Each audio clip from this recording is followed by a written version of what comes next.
મજામાં? કેવી છે પરિસ્થિતિ? ઓકે, બાલિકાઓ મજામાં? ઘણી વખત બાલિકાઓને એમ થાય કે અમને યાદ નહીં.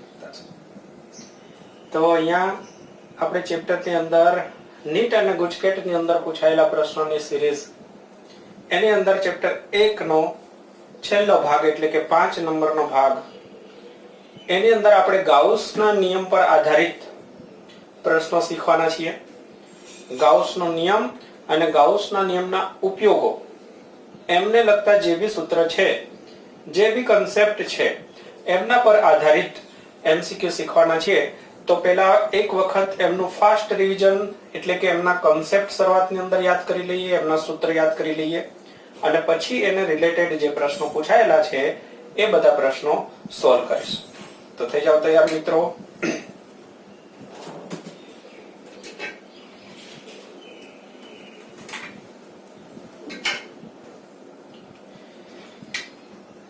પાર્ટ નંબર 5, પાર્ટ 5, પાંચમા ભાગની અંદર આપણે સમાવેશ કર્યો છે ગાઉસ અથવા ગોસ.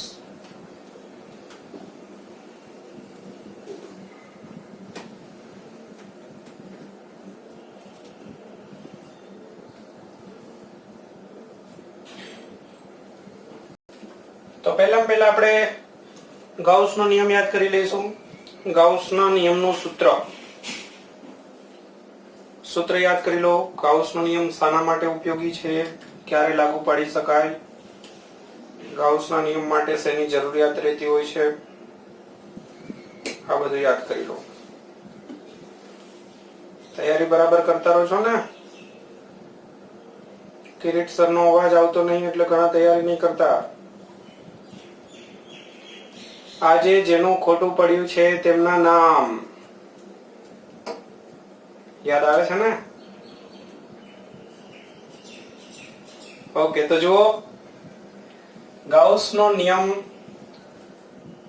બંધ પૃષ્ઠ માટે લાગુ પડી શકાય. બંધ પૃષ્ઠ. ફ્લક્સ શોધવા માટેનો નિયમ છે આ નિયમ છે. સાથે સાથે તમે આની અંદર આ સૂત્ર ફ્લક્સ નું બી લઈ શકો છો, પણ અહીંયા યાદ રાખો બંધ પૃષ્ઠ આવશે. તો માની લો કે અહીંયા કોઈ એક બંધ પૃષ્ઠ છે, કોઈ પણ આકારનું હોઈ શકે, એની અંદર ઘેરાયેલ વિદ્યુતભાર છે 10 કુલમ અને અહીંયા છે 5 કુલમ માઈનસ. તો આપણે ફ્લક્સ શોધવા માટે અહીંયા કુલ વિદ્યુતભાર અંદર ઘેરાયેલો હોય તે લખવાનું છે. અહીંયા માની લો કે 15 કુલમ છે તો એ લખવાનું નથી. તો અહીંયા વિદ્યુતભાર અંદર જે ઘેરાયેલો હોય એ લખવાનું છે. તો કેટલો થશે? અહીંયા થશે 5 કુલમ, તો અહીંયા 5 લખવાનું છે. ભાગાકારની અંદર એપ્સિલોન 0 એ તો જાણીતી કિંમત છે. તો આવું કરવાથી તમને ડાયરેક્ટ ફ્લક્સ મળી જશે. એ ફ્લક્સ મળે પછી જો વિદ્યુત ક્ષેત્ર શોધવાનું કે, તો વિદ્યુત ક્ષેત્ર માટે ફ્લક્સ ભાગાકારની અંદર ક્ષેત્રફળ અથવા આનું સાદરૂપ આપ્યા પછી જેવી પરિસ્થિતિ એ પ્રમાણે કેલ્ક્યુલેશન કરવું પડે. મોટા ભાગે વિદ્યુત ક્ષેત્ર બરાબર ફ્લક્સ ભાગાકારમાં ગાઉસિયન પૃષ્ઠનું ક્ષેત્રફળ આવશે. હવે આમના પર આધારિત પ્રશ્નો કઈ રીતે પૂછાતા હોય છે જનરલી? ઘણી વખત શું કહે છે કે એક સમઘન છે, એમની બાજુ પર વિદ્યુતભાર મૂક્યો છે, તો આની સાથે સંકળાયેલ ફ્લક્સ કેટલું? અડધું આ બાજુ જતું રહેશે. તો એની કેલ્ક્યુલેશન, એની ગણતરી કઈ રીતે કરવી? કોઈ શિરોબિંદુ પર મૂક્યો હોય તો કઈ રીતે ગણતરી કરવી? કોઈ કિનારી પર મૂક્યો હોય તો કઈ રીતે ગણતરી કરવી? કોઈ નળાકાર હોય, એ નળાકાર ની સપાટી પર વર્તુળાકાર બાજુ પર મૂક્યો હોય, તો આ પ્રકારના પ્રશ્નો અહીંયા ઘણા બધા પૂછાયેલા છે નીટની અંદર અને ગુજકેટની અંદર. આ રીતના પ્રશ્નો આપણે સોલ્વ કરવાના છીએ આની અંદર. સાથે સાથે જે આપણને જરૂરિયાત રહેશે એ ગાઉસના નિયમનો ઉપયોગ કરીને આપણે અનંત લંબાઈના તાર માટે વિચાર્યું હતું. અનંત તાર, તો આનું સૂત્ર યાદ કરી લો. અનંત તારના કારણે તારથી લંબ r જેટલા અંતરે વિદ્યુત ક્ષેત્ર λ/2πε0 ઇન્ટુ 1/r અને r કેરેટ. r કેરેટની દિશા વિદ્યુત ક્ષેત્રની દિશામાં ધન હોય તો દૂર અને ઋણ હોય તાર પર તો તાર તરફ. તો આ સૂત્ર યાદ રાખી લો. ત્યારબાદ અનંત સમતલ. તો આની થિયરી છે, વિડિયો લેક્ચર આખો બનાવેલો છે આગળ થિયરીના ભાગની અંદર. અનંત સમતલ માટે વિદ્યુત ક્ષેત્રનું સૂત્ર બનશે σ/2ε0 n કેરેટ અથવા r કેરેટ. વિદ્યુત ક્ષેત્રની દિશામાં ધન હોય તો દૂર, ઋણ હોય તો ઋણ તરફ. આમાં અંતર આવતું નથી, ધ્યાન દેજો, આમાં કોઈ અંતર આવતું નથી. ત્યારબાદ આવે કવચ, સુરક્ષા કવચ. અત્યારે કોરોનામાં આપણા ઘરની અંદર સુરક્ષા કવચ બનાવીને બેઠા છીએ, એવું એક કવચ અથવા તો પોલો ગોળો. તો એ કવચ જે છે એમના પર વિદ્યુત ભાર હોય તો એમના માટે યાદ રાખવાનું છે કે કવચની અંદર વિદ્યુત ક્ષેત્ર હોતું નથી અને કવચની બહાર કે તો કવચની બહાર માટે r જેટલા અંતરે તમારે વિદ્યુત ક્ષેત્ર શોધવું હોય તો ત્યાં આગળ સીધું સૂત્ર E = kq/r² સૂત્રનો ઉપયોગ કરવો. એમાં r કેન્દ્રથી અંતર લેવાનું છે, યાદ રાખજો ખાસ, બહુ અગત્યના એમસીક્યુ નીકળ્યા છે આની અંદરથી. કેન્દ્રથી અંતર નહીં કે સપાટીથી અંતર. ત્યારબાદ ગોળો. થિયરી આપણી બુકની અંદર આપેલી નથી, પણ ગોળા માટે બી યાદ રાખજો, નીટ માટે કામ લાગી જાય. ગોળા માટે ફરીથી અંદરના વિસ્તારમાં વિદ્યુતભાર હોય છે, એટલે અંદરના વિસ્તારમાં પણ વિદ્યુત ક્ષેત્ર હોય છે. તો ગોળા માટે ટૂંકમાં આટલું યાદ રાખો કે અંદરના વિસ્તારમાં E ચલે છે r. કેન્દ્ર પાસે વિદ્યુત ક્ષેત્ર 0 હોય, જેમ જેમ સપાટી તરફ આવો તેમ વધતું જાય, અહીંયા મહત્તમ બને, પછી પાછું E ચલે છે 1/r². બહારના વિસ્તારમાં જાઓ તો સૂત્ર ફરીથી આનું આ જ લાગુ પડી જાય, E = kq/r². તો ફરીથી એકવાર સમજી લો, કવચ હોય કે ગોળો હોય, બહારના વિસ્તારમાં શોધવાનું થાય તો kq/r². અંદરના વિસ્તારમાં કવચ માટે 0 અને ગોળા માટે E ચાલે છે r. તો આ કન્સેપ્ટ છે, એમનો ઉપયોગ કરી અને આપણે આજે આ પાંચમા ભાગની અંદર બધા એમસીક્યુ શીખવાના છીએ. તો જોઈ લો મિત્રો, આટલા સુધીનું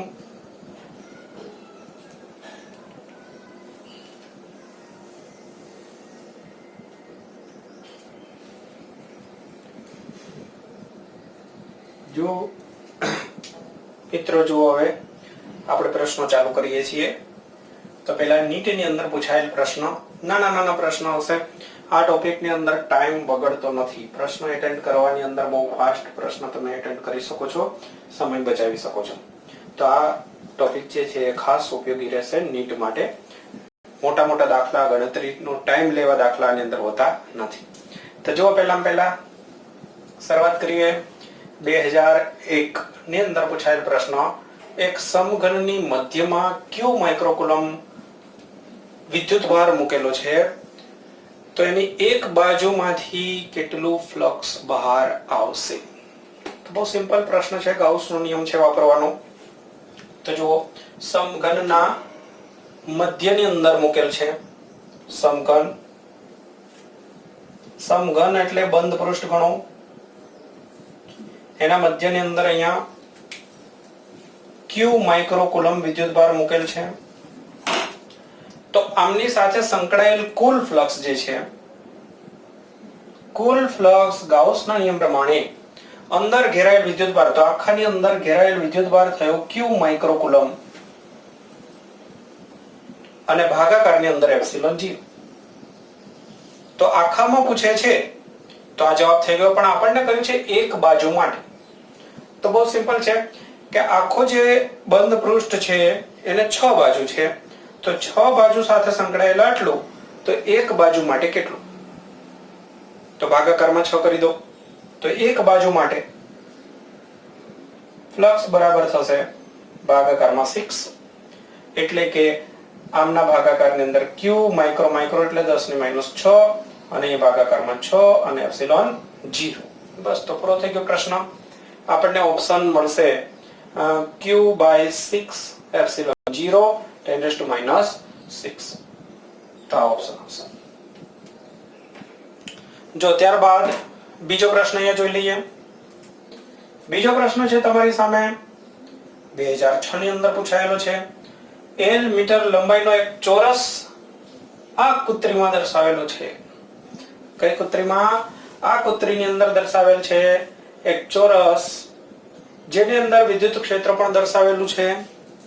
પ્રશ્ન કર્યો છે કે તેની બાજુ સાથે સંકળાયેલું ફ્લક્સ શોધો. તો અહીંયા ફ્લક્સ મળવાનું નથી કારણ કે વિદ્યુત ક્ષેત્ર એના સમતલમાંથી પસાર થાય છે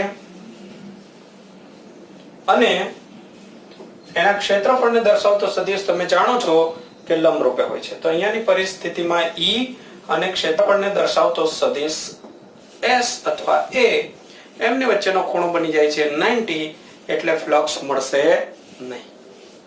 તો બસ આ કન્સેપ્ટ આની અંદર યાદ રાખવાનું છે કે ફ્લક્સ આની અંદર 0 થઈ જશે. ઓકે. ત્યારબાદ બીજો પ્રશ્ન છે કે એક સમઘનના શિરોબિંદુ પર કયું વિદ્યુતભાર છે? એ બાજુવાળું એક સમઘન છે એના શિરોબિંદુ પર કયું વિદ્યુતભાર? અહીંયા જે કેન્દ્ર પર હતો એની જગ્યાએ આપણે અહીંયા શિરોબિંદુ પર વિદ્યુતભાર વિચારવાનો છે. તો આ સમઘનમાંથી કેટલું ફ્લક્સ બહાર આવશે? ઓકે. તો એમના માટે તમારે રૂમ એક બોક્સના શિરોબિંદુ પર એક વિદ્યુતભારની કલ્પના કરવાની છે. સમજો આ રીતે. આ એક સમઘન અત્યારે લંબઘન છે પણ આપણે સમઘન સમજો. તો અહીંયા વિદ્યુતભારની કલ્પના કરવાની છે. હવે વિદ્યુતભાર અહીંયા હશે તો વિદ્યુત ક્ષેત્ર રેખાઓ આ બાજુ જશે, આ બાજુ જશે, આ બાજુ જશે, થોડી ઘણી અહીંયા આવશે. તો આની સાથે કેટલું ફ્લક્સ સંકળાય ગણવા માટે આપણે આની આજુબાજુ બીજા એવા બોક્સ બનાવી દો કે કોઈ ફ્લક્સ એમને બહાર ના રહી જાય, પેક થઈ જાય. આખો વિદ્યુતભારને પેક કરવાનો બસ આ સિમ્પલ ફંડામેન્ટલ છે. વિદ્યુતભારને પેક કરી દેવાનો. તો અહીંયા જો ગોળો છે તો એને પેક કરવા માટે અહીંયા બાજુમાં એક સમઘન લાવવો પડે, એક અહીંયા લાવવો પડે, એક આગળ લાવવો પડે અને ઉપર 4 ટોટલ 8 સમઘન લાવવા પડે. તો આનો કોન્સેપ્ટ થોડો સમજવો. તમે સમઘન ના શિરોબિંદુ પર વિદ્યુતભાર હોય તો એને કવર કરવા માટે એક બાજુમાં, 2 આગળની સાઈડ અને 4 ઉપર, એમ ટોટલ 8 સમઘન બનાવશો ત્યારે એ ટોટલી પેક થશે. તો આ યાદ રાખવાનું, શિરોબિંદુ માટે પેક કરવા માટે 8 સમઘનની જરૂર પડે. આટલો કોન્સેપ્ટ યાદ રાખો. તો જો તમે 8 સમઘન અહીંયા આજુબાજુ મૂકો છો ટોટલ આને ગણીને તો આ પેક થઈ જશે. તો એ 8 થઈને 8 સમઘનની અંદર આ પેક થઈ જાય, પુરાઈ જાય. તો એમના માટે કુલ ફ્લક્સ q/ε0 મળે. 8 થઈને અહીંયા આજુબાજુમાં ટોટલ 8 હોય એમાંથી બળ રેખાઓ જે નીકળે આટલી નીકળે. તો આપણે આ એક માટે પૂછ્યું હોય તો એક સમઘન માટે કેટલું? તો ભાગાકારમાં 8 કરી દેવાના. તો q/ε0 અને ભાગાકારની અંદર 8 થઈ જશે. તો આ રીતનો ઓપ્શન પસંદ કરી લો. તો દેખો અહીંયા આપણને q/ε0 અને ભાગાકારની અંદર 8. તો આ થોડું ઇમેજિનેશન પર આધારિત છે. તમારે આખું રૂમની અંદર વિચારી લેવાનું કે આપણો ઘર જે છે એનો એક રૂમ, એ રૂમના શિરોબિંદુ પર એક મોટો ગોળો વિચારી લેવાનો. તો એનો ભાગ કેટલો બહાર રહે અને એને કવર કરવા માટે આજુબાજુમાં બીજા કેટલા રૂમ મૂકવા પડે એ વિચારતા શીખવું પડશે. તો જો શિરોબિંદુ પર કે તો ભાગાકારમાં 8. ત્યારબાદ જુઓ બીજો પ્રશ્ન છે. r ત્રિજ્યાની બંધ સપાટીમાં કયું વિદ્યુતભાર છે? માન લો કે r ત્રિજ્યાની બંધ સપાટી છે, એની અંદર કયું વિદ્યુતભાર છે અને ત્રિજ્યા હવે બમણી કરવામાં આવે તો ફ્લક્સમાં શું ફરક પડશે એવો પ્રશ્ન છે. તો આ તો ટેક્સ્ટ બુકનો પ્રશ્ન છે કે અત્યારે માની લો કે આની અંદરથી બળ રેખાઓ ફ્લક્સ આટલું નીકળે છે. હવે હું આની ત્રિજ્યા બમણી કરી દઉં છું. અત્યારે કેટલી બળ રેખાઓ છે ગણી કાઢો. તો 3 ને 3 6 મેં ડ્રો કરી છે. તો અત્યારે આમાંથી બહાર નીકળતું ફ્લક્સ કેટલું છે? 6 બળ રેખા જેટલું અત્યારે સમજો. હવે હું અહીંયા આની ત્રિજ્યા બમણી કરી દઉં છું તો આ જે બળ રેખાઓ છે આ આગળ વધશે, તો આની આ જ બળ રેખાઓ આગળ વધશે તો હવે તમે સંખ્યા ગણશો તો આ મોટી ત્રિજ્યા વાળું જે પૃષ્ઠ છે એમાં કોઈ સંખ્યામાં ફરક નહીં પડે, એની એક તો બળ રેખા છે. એટલે ત્રિજ્યા બમણી કરવાથી કે આકારમાં ચેન્જીસ કરવાથી ફ્લક્સમાં કોઈ ચેન્જીસ ના થાય. ફ્લક્સ તો શું છે? વિદ્યુત ભાર એમાંથી નીકળતી બળ રેખા, તો એ તો જે ફ્લક્સ છે એટલું જ છે, આજુબાજુ તો આપણે ધારેલું તો કાલ્પનિક છે, એટલે એની ત્રિજ્યા બમણી કરવાથી કોઈ ફરક પડવાનો નથી. તો જો મિત્રો અહીંયા આપણે આ પ્રશ્નોની ચર્ચા કરી, જેની અંદર ખાસ કરીને આ સમઘનવાળા જે પ્રશ્નો હોય, આ ત્રિજ્યાવાળો પ્રશ્ન હોય એ આવતા રહેતા હોય છે. શિરોબિંદુ માટે કહ્યું મેં. એક બીજો પ્રશ્ન લઈ લઉં છું. જનરલ બાજુની અંદર અને કિનારી પર, તો થોડી વધારે સમજણ પડી જશે. જુઓ બીજા એક પ્રશ્નની ચર્ચા કરી દઉં છું. અંદર ક્યાંક પૂછાયેલો બી કદાચ હશે, નહીં હોય તો બી. જો માની લો કે આપણી પાસે આ એક સમઘન છે,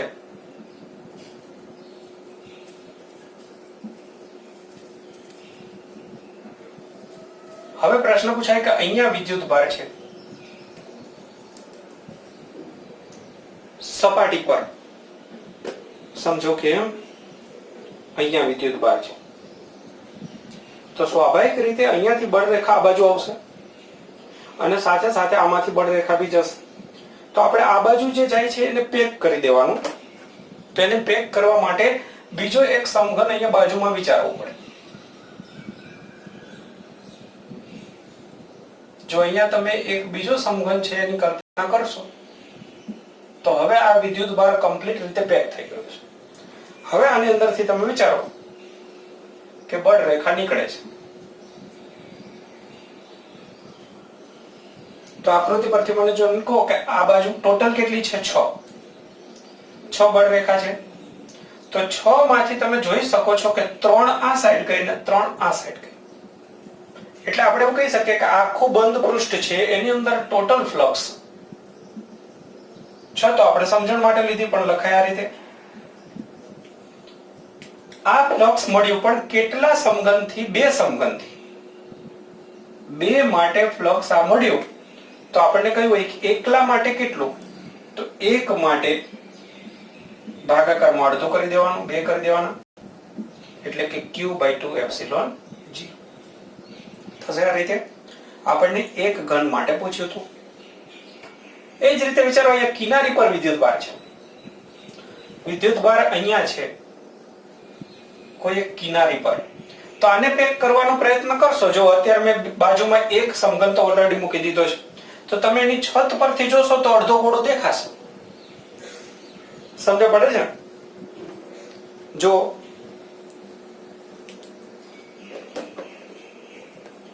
માની લો કે આ આપણું જે સમઘન છે એ આ બોક્સ છે, તો મેં વિદ્યુત ભાર અહીંયા મૂક્યો છે, તો હું બાજુની અંદર એક બીજું આવું બોક્સ મૂકીશ તો અડધો ગોળો આ બોક્સની અંદર, તો 25% ભાગ 25% આમાં આવશે તો બી અડધો ગોળો છત ઉપરથી દેખાશે.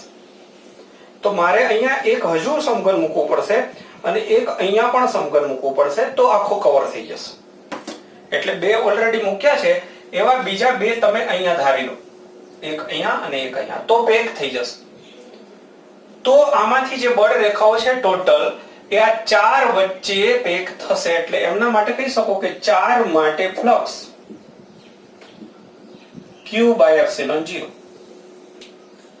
4 થઈને પેક થયો તો 1 ના ભાગમાં 25% આવશે, તો 1 માટે તમે કહી શકશો કે ચોથો ભાગ. બોલો ખ્યાલ આવે છે? હવે તો ધ્યાનથી જુઓ કે તમને અહીંયા બાજુ પર કે યાદ જ રાખી લો. હવે બાજુ પર કે તો 2 બોક્સ થી કામ પતી જશે, તો 1 બોક્સ ના ભાગે આવશે ટોટલ ભાગ્યા 2. કિનારી પર કહેશે તો 4 સમઘન ની જરૂર પડશે, તો 1 સમઘન ના ભાગે આવશે ટોટલ ભાગાકારમાં 4. અને શિરોબિંદુ પર કહેશે તો 8 ની જરૂર પડશે. તો આટલું ડાયરેક્ટ યાદ જ રાખી દેજો. ઓકે, તો જોઈ લો. પછી આપણે બીજા પ્રશ્નો જોઈ લઈએ, ચેક કરી લેજો. વચ્ચે પાણી પીતા રહેજો. જ્યુસ પણ પી શકાય છે, જો કેરથી આપે તો. ઓકે,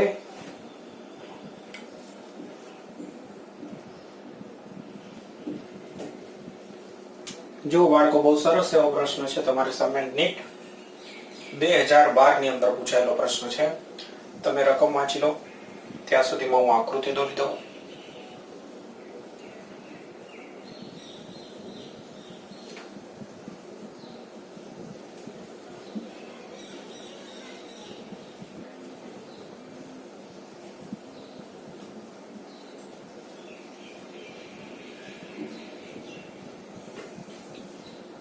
હા, તો જુઓ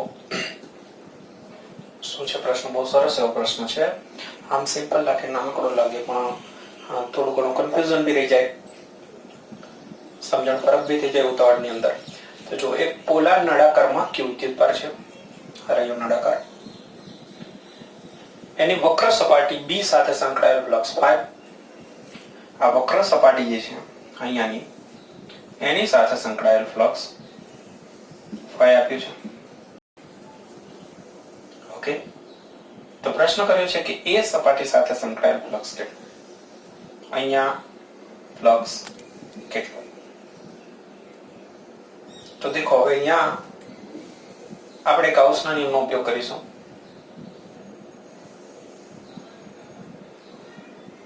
ગાઉસના નિયમ પ્રમાણે આખા નળાકાર સાથે સંકળાયેલ કુલ ફ્લક્સ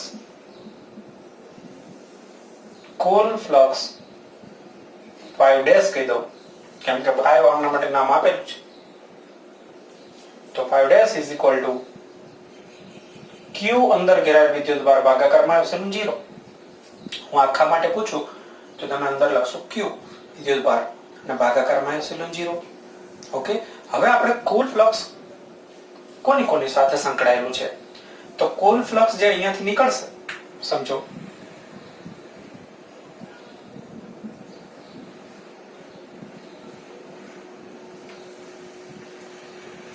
તો કુલ ફ્લક્સમાં આ બે બાજુ પણ આવશે અને વક્ર સપાટી પણ આવશે. તો આપણે 3 3 માટે લખવું પડશે. કુલની અંદર હું લખું છું a સાથે, b સાથે અને c સાથે. બહુ સિમ્પલ ગણતરી કરું છું. હવે જુઓ, a સાથે આપણને પૂછ્યું છે તો એને એમ નામ રહેવા દો. b સાથે સંકળાયેલ ફ્લક્સ આપણને આપી દીધું છે ઓલરેડી 5. અને મિત્રો જુઓ, c સાથે સંકળાયેલ ફ્લક્સ અને a સાથે સંકળાયેલ ફ્લક્સ સરખા જ હશે. જો અહીંયા 3 છે તો અહીંયા બી 3 છે, સરખા જેવું જ છે. અહીંયા કેન્દ્રમાં વિદ્યુતભાર ગણવાનું છે. તો હું અહીંયા c જે છે એના જેવું જ a હોવાથી અહીંયા ફ્લક્સ 5 a લખી દઉં છું. બસ, તો થઈ ગયો પ્રશ્ન સોલ્વ. તો 2πa is equal to q/ε0 minus 5. તો આમના પરથી a સાથે સંકળાયેલ ફ્લક્સ બરાબર 1/2 q/ε0 minus 5. જો ઓપ્શન આપણો આવશે. તો બહુ મસ્ત એવો પ્રશ્ન, જોઈ લેજો, લખી દેજો. ત્યાં સુધીમાં બીજો પ્રશ્ન હું તૈયાર કરી દઉં છું. જેવો મિત્રો, તો બે પ્રશ્ન બીજા તૈયાર કર્યા છે. પહેલો પ્રશ્ન છે નીટ 2010 ની અંદર પૂછાયેલો પ્રશ્ન, જે બહુ સરસ પ્રશ્ન છે. આની અંદર ઘણા વિદ્યાર્થીઓ ભૂલ કરીને આવ્યા છે, તો અહીંયા નાની એવી ભૂલ ના થાય, ધ્યાન રાખજો. માહિતી હું તમને એક્ઝેક્ટ વાંચીને સમજાવું છું. માહિતી છે કે એક નિયમિત વિદ્યુત ક્ષેત્ર E માં, એક નિયમિત વિદ્યુત ક્ષેત્ર છે, સમાન વિદ્યુત ક્ષેત્ર E માં જે જે સમતલમાં છે તે જ સમતલમાં વિદ્યુત ક્ષેત્ર, માની લો કે આપણા બોર્ડના સમતલમાં છે, એ જ સમતલમાં વિદ્યુત ક્ષેત્ર સાથે સમક્ષિતિજ દિશામાં L મીટર બાજુવાળો એક ચોરસ એવી રીતે રાખ્યો છે કે જેથી તે વિદ્યુત ક્ષેત્ર અને ચોરસની બાજુ વચ્ચેનો ખૂણો થીટા બને. તો સમજો, વિદ્યુત ક્ષેત્ર મેં દર્શાવ્યું છે આ રીતે. એની સાથે જ એ જ સમતલમાં, એટલે વિદ્યુત ક્ષેત્ર આમાંથી જ પસાર થતું હોય એવા સમતલની અંદર જ આ ચોરસ મૂક્યો છે. આ બુક આપણી જે છે નીટ માટેની, જો એ મૂકી છે, અને વિદ્યુત ક્ષેત્ર આ રીતે પસાર થાય છે. ઓકે, પણ અહીંયા ખૂણો બનાવે છે થીટા. તો આ ચોરસની સપાટીમાંથી પસાર થતું ફ્લક્સ કેટલા વોલ્ટ મીટર હશે? પછી જુદા જુદા ઓપ્શન તમને આપ્યા છે. E * L² ને એ રીતના EL² cos θ, પછી EL² sin θ, અને એક લખ્યું છે 0. તો જો અહીંયા ફ્લક્સ માટેનું સૂત્ર, અહીંયા બંધ પૃષ્ઠ નથી, પહેલા તો ગાઉસનું પૃષ્ઠ નથી. ગાઉસનું બંધ પૃષ્ઠ હોય તો જેટલું ફ્લક્સ અંદર દાખલ થાય એટલું જ બહાર આવે તો 0 થઈ જાય. તો અહીંયા ગાઉસનું પૃષ્ઠ નથી, પણ અહીંયા સાદું પૃષ્ઠ છે, બંધ પૃષ્ઠ નથી. તો ફ્લક્સનું સૂત્ર તમે અહીંયા જુઓ, E.S ES cos θ, આ રીતનું સૂત્ર થશે. તો ઘણા મિત્રો અહીંયા ભૂલથી E ના સ્થાને E, ક્ષેત્રફળના સ્થાને લંબાઈ અને પહોળાઈ સરખી છે, ચોરસ છે એટલે L², અને થીટા ખૂણો. તો આ જવાબ પસંદ કરે છે ને એ એક ઓપ્શન આપ્યો પણ છે. પણ અહીંયા સૌથી મોટી ભૂલ એ થઈ જાય છે કે આપણા સૂત્રની અંદર જે ખૂણો છે, કોની વચ્ચેનો ખૂણો તો યાદ કરો. તો એ ખૂણો તો E અને S વચ્ચે. તો અહીંયા મોટો પ્રોબ્લેમ થાય છે. E એટલે વિદ્યુત ક્ષેત્ર અને S એટલે ક્ષેત્રફળનો સદિશ તો આ બાજુ હોય, કેમ કે આ સમતલને લંબ રૂપે હોય. એટલે આ ખૂણો કન્ફ્યુઝ કરવા માટે આપ્યો છે. આપણે ક્ષેત્રફળના સદિશનો ખૂણો લેવાનો હોય અને એ ખૂણો અહીંયા 90 આવશે. વિદ્યુત ક્ષેત્ર સાથે આ ખૂણો 90 બનશે. તો અહીંયા cos 90 થશે. એટલે અહીંયા જે છે એ ભૂલ ના થઈ જાય, યાદ રાખજો. અને cos 90 એટલે 0. તો ફ્લક્સ સંકળાશે નહીં. બહુ સિમ્પલ વસ્તુ છે. જુઓ કે આ ચોરસની અંદર વિદ્યુત ક્ષેત્ર રેખાઓ અહીંયા સાઈડમાંથી પસાર થઈ જશે, આમ નથી પસાર થતી. આ રીતે થતી હોય તો ફ્લક્સ સંકળાય ને, આ રીતે સાઈડમાંથી પસાર થઈ જાય છે. તો અહીંયા ભૂલ થઈ જવાની શક્યતા છે. ચલો ત્યારબાદ બીજો પ્રશ્ન પણ કન્સેપ્ટ પર આધારિત. ચલો આ જોઈ લીધું. લખો હોય તો લખી દેજો, સ્ક્રીનશોટ પાડીને પછી નીકાળી દઉં છું.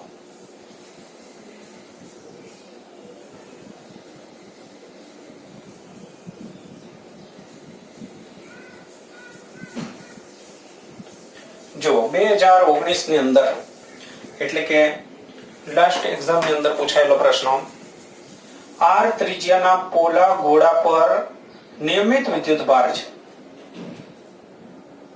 તો કન્સેપ્ટમાં મેં તમને શીખવાડી દીધું કે R ત્રિજ્યાનો પોલો ગોળો હોય એટલે વિદ્યુત ભાર એમના પર સપાટી પર હોય, અને એમના માટે વિદ્યુત ક્ષેત્રનું સૂત્ર મેં તમને સમજાવી દીધું.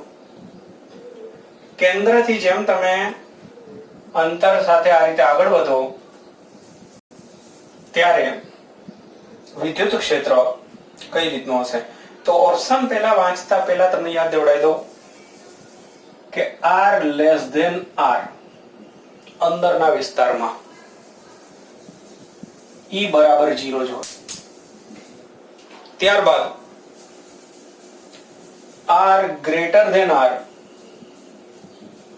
E બરાબર KQ/R² સૂત્ર છે. અને સપાટી માટે કે તો સપાટી માટે પણ 0. તો દેખો હવે ઓપ્શન તમે વિચારો તો ખ્યાલ આવશે. પહેલો ઓપ્શન છે R લેસ ધેન R અને R ગ્રેટર ધેન R. બંને માટે જેમ અંતર વધે છે તેમ E ઘટે છે. તો જો અંદરના વિસ્તારમાં અંતર વધવા સાથે E ને કોઈ ફેરફાર થતો નથી, શૂન્ય જ છે. એટલે આ ઓપ્શન આવશે નહીં. એ જ રીતે લખ્યું છે કે અંદર અને બહાર R વધે તેમ વિદ્યુત ક્ષેત્ર વધે છે. તો અંદરના વિસ્તારમાં કોઈ ફેરફાર થશે નહીં, તો આ પણ નહીં આવે. લેસ ધેન R માટે એટલે અંદરના વિસ્તાર માટે R વધે તેમ શૂન્ય. દેખો આવી ગયું, આ કામનું છે. R વધે તો પણ શૂન્ય, અને પછી બહારના વિસ્તાર માટે R વધે તેમ ઘટે. તો હવે R વધશે તો ઘટશે, એટલે આપણા સાચા જવાબની અંદર આવશે. ચોથાની અંદર લખ્યું છે કે અંદરના વિસ્તારની અંદર શૂન્ય, ઓકે છે. અને પછી અહીંયા લખ્યું છે વધે, બહાર નીકળો એમ વધે, તો વધશે નહીં, અંતર સાથે ઘટશે. ઓકે, તો જોઈ લો પ્રશ્ન મિત્રો. ત્યાં સુધીમાં બીજા પ્રશ્નો લખીને તૈયાર રાખું છું તમારા માટે.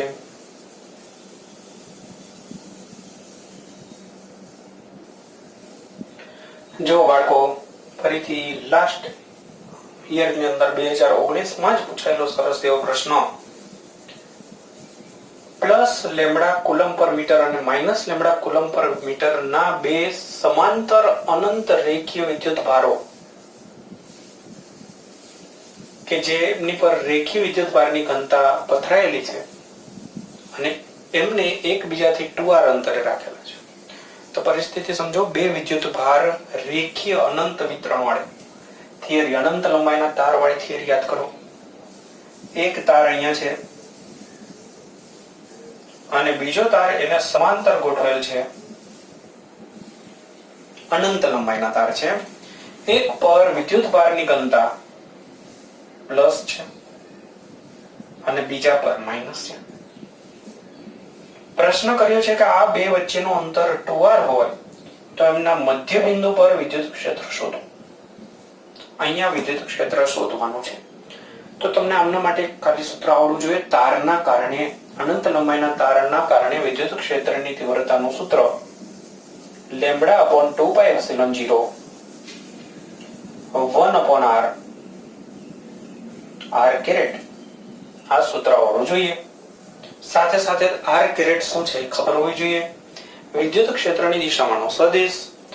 ધનના કારણે વિદ્યુત ક્ષેત્ર દૂર હોય તો જો આ તારના કારણે આ બિંદુ પાસે વિદ્યુત ક્ષેત્ર આ રીતે હશે. હું જેને E1 કહી દઉં, પહેલો તાર. અહીંયા ઘણા મિત્રોને ભૂલ થઈ જાય છે કે કેન્દ્ર પર એક પ્લસ છે ને એક માઇનસ શૂન્ય થશે નહીં. જો પરિસ્થિતિ આ બીજા તારના કારણે વિદ્યુત ક્ષેત્ર તાર તરફ હોય આ બિંદુ પાસે, તો આકૃતિમાં જોઈ શકો છો બંનેની ડાયરેક્શન એક થશે. તો કુલ વિદ્યુત ક્ષેત્ર માટે E1 પ્લસ E2 થઈ જશે. તો આ જ સૂત્ર બે વખત લખવાનું છે. λ/2πε0 અને તારથી અંતર મધ્ય બિંદુ હોવાથી r જેટલું અંતર થશે 2r નું અડધું. r કેરેટ કરી દો અથવા i કેરેટ અત્યારની આકૃતિ પ્રમાણે. એ જ પરિસ્થિતિ થશે બીજા માટે. તો દેખો બે વખત છે એટલે ભાગાકારમાં બે નીકાળી દઉં છું, અડધો છે એટલે આખું થઈ જશે. તો λ/πε0r r કેરેટ આ થઈ ગયું સૂત્ર અને મૂલ્યની રીતે r કેરેટ નીકાળી દો તો આપણને ઓપ્શન મળી જશે ડી. ઓપ્શન ની અંદર જુઓ λ/πε0r અને એકમ લખ્યો છે ન્યૂટન પર કુલમ. તો આ થઈ ગયો આન્સર. તો અહીંયા ઘણી વખત નાનકડું કન્ફ્યુઝન ના થઈ જાય. જો કેટલા સિમ્પલ પ્રશ્ન નીટની અંદર પૂછાય છે, બધા અઘરા નથી. એક ભાગમાં આપણે જોયું તો જબરજસ્ત લાંબા દાખલાઓ હતા. આ જુઓ મૌખિક થઈ જાય એ પ્રકારના એમસીક્યુ બી ઘણા બધા હોય છે. લખી રાખજો. જો બાળકો બીજા પ્રશ્નો ગુજકેટના, તો પહેલો પ્રશ્ન છે તમારી સામે. એટલો વિજાતીય વિદ્યુતભાર ધરાવતા 8 ડાયપોલ છે આપણી પાસે. ડાયપોલમાં વિજાતીય વિદ્યુતભાર હોય તો એક પર પ્લસ E અને એક પર માઇનસ E. ઓકે, એવા 8 ડાયપોલ છે અને એક સમઘનની અંદર પેક કરી દીધા છે. તો ઘનમાંથી બહાર આવતું ફ્લક્સ કેટલું થશે? આવો પ્રશ્ન છે, કન્ફ્યુઝ કરવા માટે છે. જો ઘનની અંદર એક ડાયપોલ, ખાલી વિચારો, ઘનમાં એક ડાયપોલ હોય, આપણા રૂમમાં એક ડાયપોલ છે, તો રૂમની અંદર ટોટલ વિદ્યુતભાર કેટલો? કુલ વિદ્યુતભાર પૂછું છું. તો ડાયપોલ યાદ કરો કે ડાયપોલની થિયરીની અંદર છે કે ડાયપોલ પરનો કુલ વિદ્યુતભાર શૂન્ય હોય, કેમ કે એક પ્લસ E ને એક માઇનસ E, તો કુલ શૂન્ય થઈ ગયો. એવો બીજો ડાયપોલ લાવો તો એનો વિદ્યુતભાર પણ શૂન્ય. એવા 8 લાવો કે 8000 લાવો, શું ફરક પડવાનો છે? તો કુલ વિદ્યુતભાર શૂન્ય થશે. યાદ રાખો, ડાયપોલ ગમે તેટલા મૂકે તો કુલ વિદ્યુતભાર શૂન્ય. તો સ્વાભાવિક રીતે ફ્લક્સ બરાબર અંદર ઘેરાયેલો કુલ વિદ્યુતભાર ભાગાકારમાં એપ્સિલોન 0. તો કુલ વિદ્યુતભાર જ શૂન્ય છે, તો ફ્લક્સ આવશે નહીં. ખ્યાલ આવી ગયો?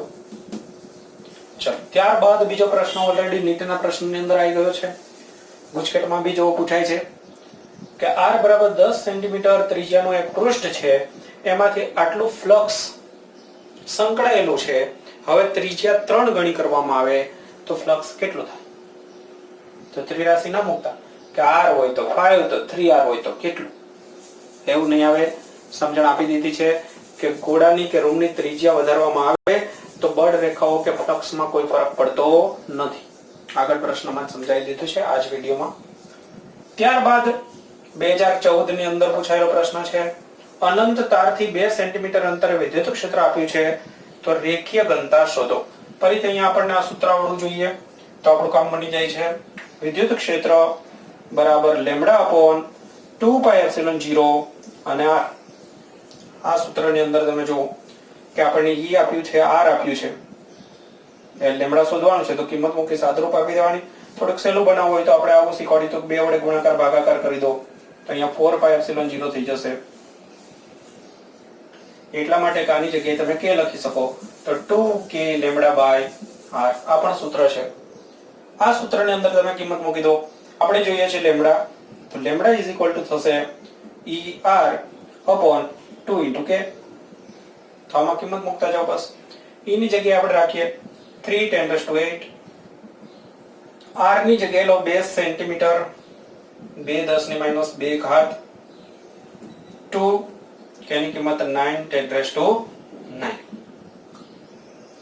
તો જોઈ શકો છો અહીંયા 2 કેન્સલ થઈ જશે. 3 ભાગાકારમાં 9 એટલે 3 3 કેન્સલ કરો તો 1/3. ગુણાકારની અંદર અહીંયા 8 ઘાત કેન્સલ કરી નાખો 1 ઘાત રહેશે. ઉપર આવે 10 - 3 ઘાત થઈ જશે. ઓપ્શનના સ્વરૂપની અંદર જોશો તો માઇક્રોમાં લખ્યું છે એટલે -6 ઘાત કરવી પડશે. તો અહીંયા હું કામ કરી દઉં છું 1000. તો અહીંયા 1000 કરીશ એટલે 10 - 6 ઘાત કરવી પડશે.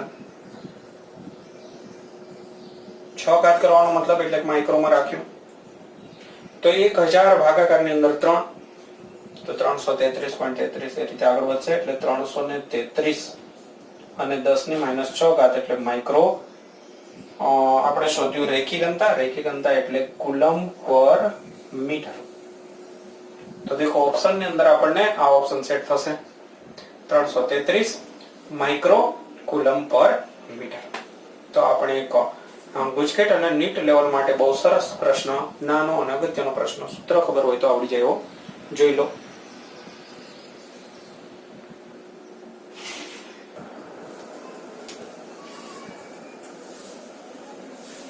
જો મિત્રો તમારી સામે એક પૂછાયો ન હોય પણ બહુ અગત્યની સમજણ માટેનો દાખલો એક રાખ્યો છે. દાખલાની અંદર પ્લેટ વાળો દાખલો. આપણે જે જોયું રેખી વિતરણની અંદર જોયું ગોળાવાળો આવી ગયો કવચ વાળો, પણ પ્લેટ વાળો અનંત સમતલ વાળો આવ્યો નથી. તો અનંત સમતલ વાળા જે પ્રશ્નો છે એની અંદરથી કન્સેપ્ટ સમજાયો સરસ દાખલો જોઈ લો કે અહીંયા તમને એક અનંત પ્લેટ આપેલી છે, અનંત વિસ્તાર વાળી પ્લેટ. આ આડછેદ છે નું. એ જ રીતે બીજી પ્લેટ છે, ત્રીજી પ્લેટ છે. 3 પર વિદ્યુત ભારની ઘનતા આપી છે. મેં પ્રશ્ન કર્યો કે કોઈ એક આ બિંદુ P પાસે વિદ્યુત ક્ષેત્ર શોધો. સાથે સાથે ચલો એક બીજું બિંદુ Q પણ શીખવાડી દઈશ. પહેલા P પાસે વિચારો. તો P પાસે વિદ્યુત ક્ષેત્ર શોધવા માટે તમારે દરેક પ્લેટના કારણે વિચારવાનું. આને 1 કહી દઈએ, 2 કહીએ અને 3 કહીએ. ચલો બરાબર ધ્યાન દેજો. P પાસે વિદ્યુત ક્ષેત્ર પહેલી પ્લેટના કારણે, બીજાના કારણે અને ત્રીજાના કારણે. પહેલાના કારણે કઈ બાજુ હશે? પહેલો જે વિદ્યુતભાર પહેલી પ્લેટ છે એમના પર વિદ્યુતભાર કયો છે? પ્લસ. તો પ્લસ ના કારણે વિદ્યુત ક્ષેત્ર દૂર તરફ હોય. તો દૂર તરફ હશે એટલે આપણે એમાં -i લખવું પડશે. નીચે તરફ છે એટલે મેં અહીંયા x નામ આપ્યું છે. સાથે સાથે અંતર, આ એમનું મધ્ય બિંદુ છે સમજો. તો અહીંયા કન્ફ્યુઝ કરવા માટે અંતર આપ્યું છે કે આ પ્લેટ થી અંતર વળી પાછા તમે કંઈક ગણો r ને r, અહીંયાથી આટલું r to r, એવું કશું કરવાની જરૂર નથી. અનંત સમતલમાં અંતર સાથે કોઈ મતલબ જ નથી. તો તમારે ફક્ત સૂત્ર લખવાનું છે. પહેલાના કારણે અહીંયા નીચે તરફ હશે, ધક્કો લાગે નીચે તરફ, તો σ/2ε0 અને નીચે તરફ છે એટલે -i. હવે પૃષ્ઠ ઘનતા સિગ્મા છે એટલે અહીંયા સિગ્મા લખી. ચલો હવે બીજાના કારણે તમે જોશો તો અહીંયા માઇનસ છે. માઇનસના કારણે માઇનસ તરફ હોય તો અહીંયા માઇનસ તરફ એટલે ઉપર તરફ થશે. આ ખાસ ધ્યાન રાખો, ખબર નહીં પડે એ કોઈ i j k થી ખબર ના પડે, આકૃતિ પરથી જ વિચારવું પડે કે એની ડાયરેક્શન કઈ થશે. માઇનસના કારણે માઇનસ તરફ એટલે ઉપર તરફ. તો ઉપર તરફ એટલે પ્લસ આઈ જે કેરેટ લખીશું, પ્લસ આઈ કેરેટ સોરી લખીશું, અને પછી આ રીતની સિગ્મા જે છે સૂત્ર સિગ્મા અપોન સિગ્માની જગ્યાએ 2 સિગ્મા લખીશું અપોન 2 એપ્સિલોન 0, અને હું અહીંયા આઈ કેરેટ પ્લસ લખું છું. તો હવે માઈનસ લખવાની જરૂર નથી, ખાસ ધ્યાન દેજો. માઈનસ પ્લસ આપણે લખતા જ નથી, એ માઈનસ પરથી આપણી આકૃતિની અંદર ડાયરેક્શન નક્કી થાય છે. તો આ ભૂલ ના થઈ જાય. ઘણી બુકની અંદર માઈનસ લખ્યું હોય ત્યાં કન્ફ્યુઝન થઈ જાય છે. હું તમને શીખવાડું છું એ મેથડ પકડી રાખો. તમારે પ્લસ માઈનસ ક્યાંય જોવાનું જ નથી. પ્લસ ના કારણે કઈ ડાયરેક્શનમાં હોય એ ચેક કરી લેવાનું, માઈનસ ના કારણે કઈ ડાયરેક્શનમાં હોય એ નક્કી કરી લેવાનું, પછી મૂલ્ય જ લખવાનું. તો આ બીજા માટે થઈ ગયું. હવે ત્રીજાના કારણે, ત્રીજો છે પ્લસ, તો પ્લસ ના કારણે દૂર, તમે અહીંયા વિચારો છો તો ત્યાંથી દૂર, પ્લસ થી દૂર જવાનું, પ્લેટ થી દૂર ભાગવાનું, તો ઉપર તરફ થશે એટલે પ્લસ થશે. ત્યાં પૃષ્ઠ ઘનતા સિગ્મા છે, ઉપર તરફ છે એટલે મેં પ્લસ લખી દીધો આઈ કેરેટ. બસ, તો આ સાદુરૂપાનું આપો એટલે આન્સર થઈ ગયો. તો સાદુરૂપની અંદર તમે જોશો કે આ માઈનસ છે ને એટલું જ આ પ્લસ છે એટલે કેન્સલ થઈ જશે. તો જવાબ તમને મળી જશે સિગ્મા અપોન એપ્સિલોન 0 અને ઉપર તરફ. જો ડાયરેક્ટ જ એમસીક્યુ ની અંદર ખબર પડી જવી જોઈએ. આ મેં તમને ગણતરી સમજાવી દીધી, પછી અંદાજ આવી જવો જોઈએ. આ બિંદુ પાસે આ પ્લસ છે એના કારણે નીચે તરફ, અને આ પ્લસ છે એના કારણે ઉપર તરફ, બંનેની ઘનતા સરખી છે એટલે બંનેના મૂલ્ય સરખા, તો કેન્સલ. એટલે આ બે પ્લેટ નું કેન્સલ થઈ ગયું. તો આમના કારણે જ રે. હવે માઈનસ છે એટલે એમના કારણે ખાલી ઉપર તરફ રહેશે, અને કેટલું, તો બસ આ પ્લેટ જેટલું, ખાલી એકનું જ સૂત્ર લખવાનું થાય. ચલો એ જ રીતે મિત્રો વિચારો. જો આટલી સમજણ પડી હોય તો તમે મને ક્યુ બિંદુ પાસે વિચારી નકો વિચારો. ચલો ધ્યાનથી. પહેલી પ્લેટના કારણે કઈ બાજુ, બીજાના કારણે, ત્રીજાના કારણે. ક્યુ પાસે વિચારો.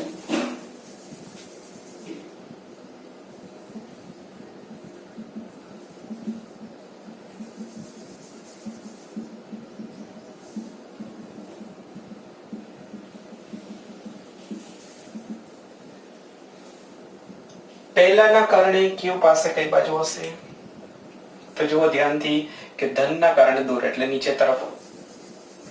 તો અહીંયા થશે સિગ્મા અપોન 2 એપ્સિલોન 0 નીચે તરફ. બીજી પ્લેટના કારણે કઈ બાજુ હશે? માઈનસ ના કારણે માઈનસ તરફ હોય. ફરીથી આ માઈનસ પ્લેટની ઉપર છે આ બિંદુ. તો હું પૂછું માઈનસ ના કારણે અહીંયા કઈ બાજુ? તો માઈનસ તરફ. તો માઈનસ પ્લેટ નીચે છે તો નીચે તરફ. તો આમાં નીચે તરફ થશે એટલે આપણે લખીશું 2 સિગ્મા એની ઘનતા છે, અને ભાગાકારમાં 2 એપ્સિલોન 0 તો સૂત્ર છે. જે ઘનતા હોય એ લખવાની. સિગ્મા હોય તો સિગ્મા, 2 સિગ્મા હોય તો 2 સિગ્મા. અને નીચે તરફ થયું એટલે માઈનસ આઈ કેરેટ. અને ત્રીજી પ્લેટના કારણે વિચારો. ત્રીજી પ્લેટ કેવી છે? પ્લસ. તો એમના કારણે થાય ઉપર તરફ, દૂર તરફ. તો ઉપર તરફ થશે એ થશે સિગ્મા અપોન 2 એપ્સિલોન 0 અને આઈ કેરેટ. તો ફરીથી વસ્તુ થશે કે આ બંને કેન્સલ થઈ જશે અને આટલું રહેશે, પણ આ વખતે નીચે તરફ રહેશે એટલે માઈનસ સિગ્મા અપોન એપ્સિલોન 0 અને આઈ કેરેટ. અહીંયા બી તમે ડાયરેક્ટ જ જોઈ શકો છો કે આ પ્લેટના કારણે દૂર એટલે આ પ્લેટના કારણે દૂર એટલે આ બાજુ, તો બે કેન્સલ થઈ જશે. પણ આ મેં રીત એટલે શીખવાડી કે અહીંયા સિગ્મા સિગ્મા છે. દર વખતે એવું જરૂરી નથી કે અહીંયા બે સરખું જ હોય. અહીંયા સિગ્મા હોય, અહીંયા 2 સિગ્મા હોય, અહીંયા 3 સિગ્મા હોય. તો ગણતરીની મેથડ આ રીતે રાખવી પડશે. ઓકે, તો મિત્રો આ રીતે જુદા જુદા બિંદુ પાસે તમને પૂછી શકે છે. આ બિંદુ અહીંયા બી પૂછે. ચલો આન્સર આપો. ખાલી ડાયરેક્શન મને કહી દો. આર પાસે પહેલાના કારણે કઈ બાજુ હોય? વિચારો મિત્રો, બહુ અગત્યનું છે. ધનના કારણે દૂર એટલે ઉપર. આના કારણે કઈ બાજુ આવશે? ઋણના કારણે ઋણ તરફ એટલે નીચે.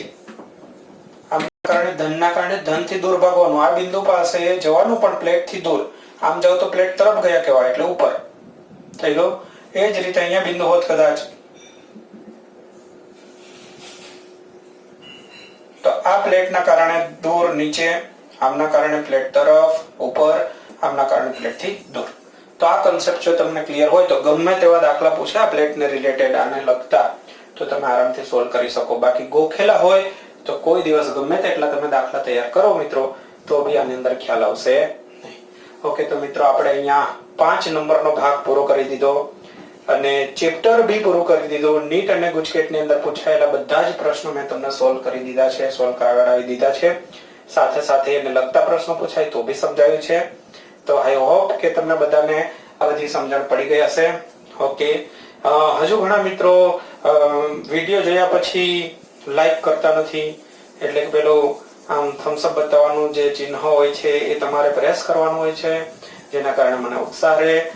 ન પસંદ પડે તો આમ કરો, પસંદ પડે તો આ રીતે કંઈક તો કરો. ઘણાને તો એ જ ખબર નથી પડતી કે આ પસંદ પડ્યું કે ના પડ્યું. યુટ્યુબ વાળાએ આવો ઓપ્શન નહીં આપ્યો, એટલે નહીતર આ ઓપ્શન આપ્યો તો પછી કંઈક ઘણા લોકો આમાં પસંદ કરે, એટલે એ લોકો ભૂલી ગયા છે એવું મને લાગે છે. તો આ રીતે અથવા આ રીતે તો છે, કંઈ બી પસંદ કરો. ઓકે મિત્રો, તો હવે આપણે આગળના લેક્ચર, બીજા ચેપ્ટરના લેક્ચર સાથે મળીશું. તો આ આખું ચેપ્ટર મસ્ત રીતે તૈયાર કરી દેજો. બધા એમસીક્યુ મેં આની અંદર કવર કરી દીધા છે. જો હજુ પણ કોઈ પ્રોબ્લેમ હોય, તમને લાગતું હોય કે સર આ ટોપિકને લગતો વિડીયો બનાવીને આપો, આની અંદર થોડી તકલીફ થાય છે, તો મારા પર્સનલ મોબાઈલ પર વોટ્સઅપ પર તમે મેસેજ કરી શકો છો અને એના દ્વારા જાણ કરી અને મને માહિતી આપી શકો છો. Okay, thank you. કામ કરતા રહેજો.